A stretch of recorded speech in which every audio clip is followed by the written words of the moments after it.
Hello friends, आज की video में हम लेजर के बारे में पढ़ेंगे कि लेजर होता क्या, लेजर अकाउंट्स क्या होता है।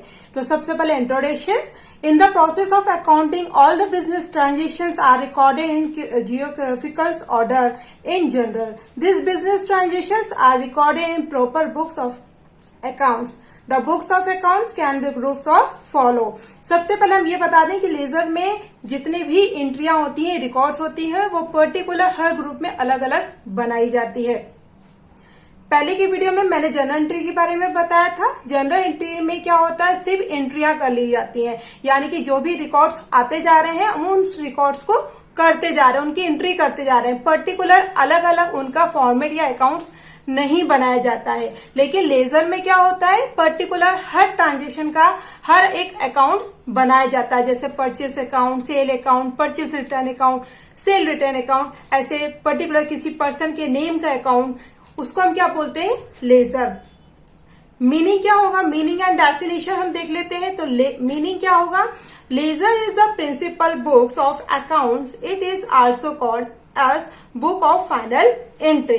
It is summarized record which contain all the account. Ledger accounts क्या होती है, प्रिंसिपल बुक इसको बोला जाता है, क्योंकि ये जो होती है प्रिंसिपल के अकॉर्डिंग इसमें सारे जो अकाउंट्स बनाए जाते हैं, पर्टिकुलर उसमें रिकॉर्डिंग की जाती है। आपकी प्रिंसिपल के अकॉर्डिंग सारी रिकॉर्डिंग किया जाता है। इसको हम लेजर को फाइनल अकाउंट्स भी कहा जाता है। इसमें पर्टिकुलर डेट वाइज सारी एंट्री होती है और हर आइटम का अलग अलग अकाउंट्स बनाया जाता है। एग्जाम्पल जैसे assets account, liabilities account, capital account, revenue account, expenses account, particular ये हर अकाउंट्स अलग अलग बनाए जाते हैं। डेफिनेशन देख लेते हैं। तो डेफिनेशन में आप बोल सकते हैं, a ledger accounts may be defined as a summary statement of all the transactions relating to person, assets, expenses or income which have taken place during a given period to sign and show their net effect। SP Jain, KL Narang ने ये definitions दी है। तो सीधा सा चीज मैं आपको बताऊं तो लेजर में क्या होती है, आपकी जो भी ट्रांजेक्शन्स होती है उनकी हर हेड की पर्टिकुलर अलग से एंट्री की जाती है उनके अकाउंट्स में। ठीक है, और आगे हम इसका देखते हैं, इसके जो इम्पोर्टेंस है वो क्या दिया हुआ है। हम अब इनका इंपॉर्टेंस देखते हैं लेजर का। तो पहला पॉइंट क्या है, it is the summarised record of all the transactions in form of assets accounts, liabilities account, expenses account, income account. इसमें जो भी ट्रांजेक्शंस होते हैं वो पर्टिकुलर, जैसे एसेट्स का है तो उसका एसेट्स अलग से अकाउंट्स बनेगा, उसमें रिकॉर्ड होगा।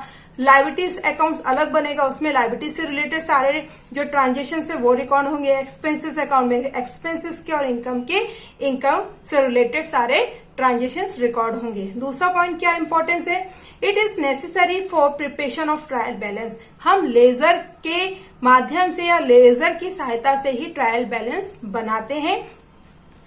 तीसरा point, the financial position of the business can be easily know with the help of various type of assets and liabilities account. सबसे इंपॉर्टेंट पॉइंट ये है कि आप जितने भी अकाउंट्स बनाएंगे, जो भी आपके एसेट्स और लाइबिलिटीज अकाउंट्स के बिहाफ पे आप अपनी कंपनी के या आप अपने बिजनेस की फाइनेंशियल कंडीशन जान सकते हैं कि मेरी कंपनी में एसेट्स कितने हैं और लाइबिलिटीज कितनी हैं। Fourth point, it is possible to prepare various type of income statement on the basis of balance show by different ledger account. हम इससे क्या कर सकते हैं, वेरियस टाइप के इनकम स्टेटमेंट हम इसमें रेडी कर सकते हैं, क्योंकि हमने जितने भी ट्रांजेक्शन रिकॉर्ड किए हैं वो पर्टिकुलर हर अकाउंट वाइज किए हैं। ठीक है। फिफ्थ है, ledger can be use as a control tool as it show account of various expenses with the balance. Ledger के क्या यूज होता है, सबसे बड़ा यूज ये होता है कि हम अपने बिजनेस पे कंट्रोल कर सकते हैं, यानी कि यदि जो एक्स्ट्रा एक्सपेंसेस हमारे बिजनेस में हो रहे हैं तो हम उसको पकड़ सकते हैं, उसको हम देख सकते हैं कि कहाँ पे हमारे ज्यादा एक्सपेंसेस हो रहे हैं जो नहीं होने चाहिए थे। तो लेजर के अकॉर्डिंग हम लेजर के माध्यम से हम उन एक्सपेंसेस को रोक सकते हैं। और सिक्स पॉइंट है, on the basis of the result show in the legal it is useful for the management of forecast और plan the future and plan of action.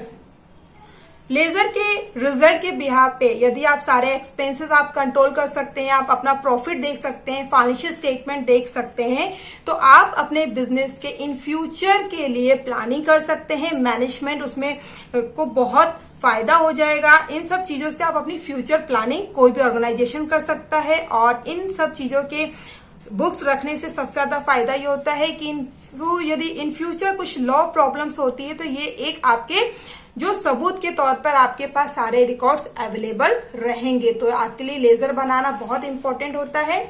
Last में मैं आपका इसको स्पेसिमेन बताती हूँ, इसका फॉर्मेट कैसे बनता है। इसका फॉर्मेट बहुत ही सिंपल है।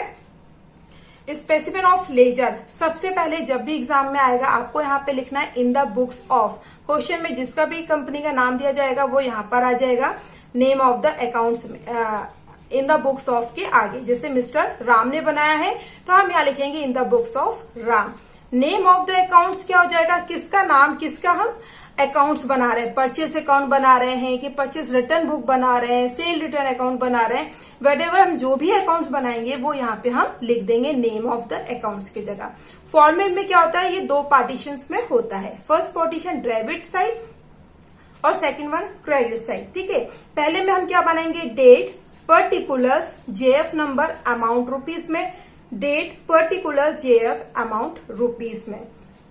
डेट में आपको पता है उस जो भी आप ईयर की बना रहे हैं वो डेट यहाँ पे डाल देंगे, ईयर डाल देंगे। पर्टिकुलर जो भी ट्रांजेक्शन है उससे रिलेटेड जो भी आएगा वो यहाँ लिखेंगे। जेएफ पेज नंबर होता है, अमाउंट आ जाएगा रुपीज में। ऐसी सेम डेट यहाँ पे पर्टिकुलर और जेएफ और अमाउंट रुपीज में। तो आई होप आपको अच्छे से क्लियर हो चुका होगा कि लेजर बनाना बहुत इंपॉर्टेंट होता है। लेजर में अकाउंट्स के अलग अलग से क्लासिफिकेशंस होता है। जनरल में हम सिर्फ क्या करते थे, एंट्रियों को रिकॉर्ड करते थे, इकट्ठी सारी एंट्रियां हम रिकॉर्ड कर लेते थे। पर लेजर में क्या होता है, उन्हीं एंट्रियों का क्लासिफिकेशंस होता है। और लेजर को हम फाइनल अकाउंट भी कहते हैं और इसी के बेस पे हम ट्रायल बैलेंस बनाते हैं। तो आई होप आपको अच्छे से क्लियर हो चुका होगा ये थ्योरी जो मैंने लिखी है और आपको बताई है। तो आपको यदि अच्छी लगे हो तो वीडियो को लाइक कीजिएगा, शेयर कीजिएगा, सब्सक्राइब कीजिएगा और आगे हम ऐसे ही वीडियो और बनाएंगे। Thank you.